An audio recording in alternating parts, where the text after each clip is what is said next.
Hi everyone, it's Naturally Ashley here, and today I would like to talk with everybody about going gluten-free in a healthy way. It's gluten-free celiac disease is becoming highly diagnosed. It's also becoming a popular trend among people wanting to just try it out and see how they feel after going gluten-free for a week. And this is great. You can go to restaurants now and find gluten-free options on the menus. You can go even to your regular grocery store and find food that's gluten-free in the aisles there without going to the health food store. But I just want to warn everybody that just because something's labeled gluten-free doesn't mean that it's necessarily healthy or good for you. Lots of these products are highly processed, high in fat, preservatives, sugar, and other ingredients you might not be able to pronounce. So if you've been just diagnosed with celiac disease or told that you have a gluten intolerance, it may feel like there is nothing you can eat. I know how that felt. You know, you're living off salads, and then you find out that your favorite salad dressing even has gluten in it, and you're like, what does cardboard have gluten in it? Can I eat cardboard? Because it really feels like there's nothing you can eat. And so, yeah, you take a trip to the health food store for the first time, and it's a little bit scary going in. But you go in and you've been told that there's all these gluten-free products there, and you find gluten-free bagels and breads and pizza and pierogies and just cookies, muffins, everything that you had before that you loved, you can find in a gluten-free option. What I want to share with you is, kind of my experience with these packaged foods. I believe that when you're diagnosed with something like celiac disease or your body is telling you that you have an intolerance to something, that it means that, your body's trying to tell you to stop putting junk in it. Please stop, putting processed foods and things in it that aren't real. Packaged foods are not easily digested by your body. So if you have been, newly diagnosed, it is really good to avoid stuff like this. And for many people, they need to clean out their diets more than just gluten, including dairy and soy products as well. I know I had to eliminate both to feel good. Yeah, when I was first diagnosed, I did pretty good at avoiding all these processed packaged foods. I grew up not eating much of them in my house because my dad's gluten-free. But slowly, one by one, they creeped their way into my diet.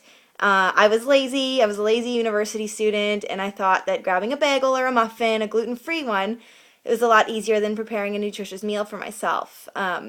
And, it was easier. I didn't have to read labels. It's marked gluten-free. It's like, oh, I know I can eat this. It just makes it simpler.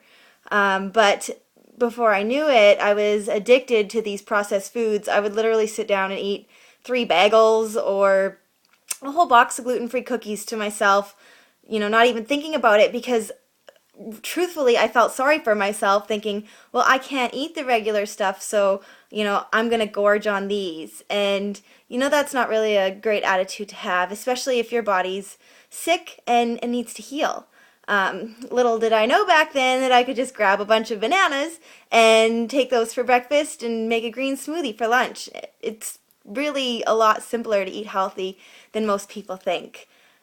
I did yeah, I would have done university a lot differently had I known about eating fruitarian style and doing raw vegan recipes. Just yeah, it's a lot easier than people think.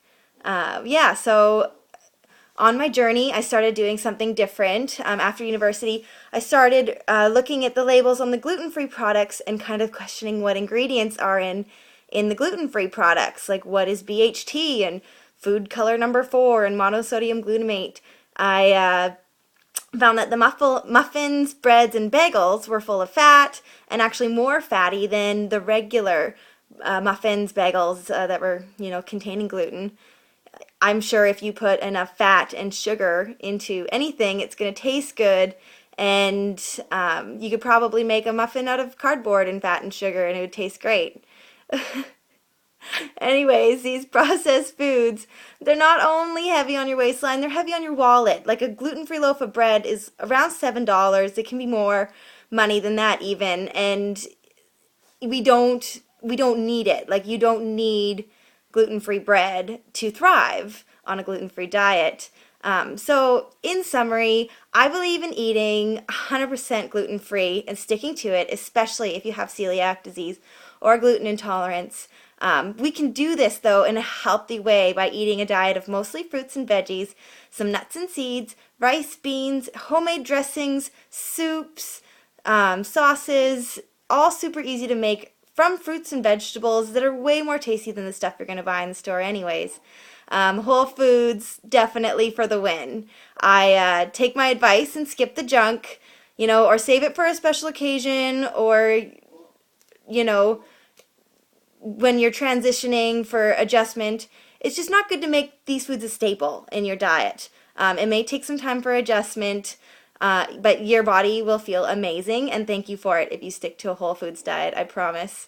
So yeah, I just wrote a blog post about this, so you can check that out at Naturally Ashley Nutrition at blogspot.ca. And underneath the blog post, I posted a recipe for a savory wild rice and sweet potato dish that you can try. So, our food doesn't have to be boring. You can spice up rice using spices instead of salt. And I use coconut water instead of high salt broth or water to add flavor as well. So yeah, check out that recipe on my blog.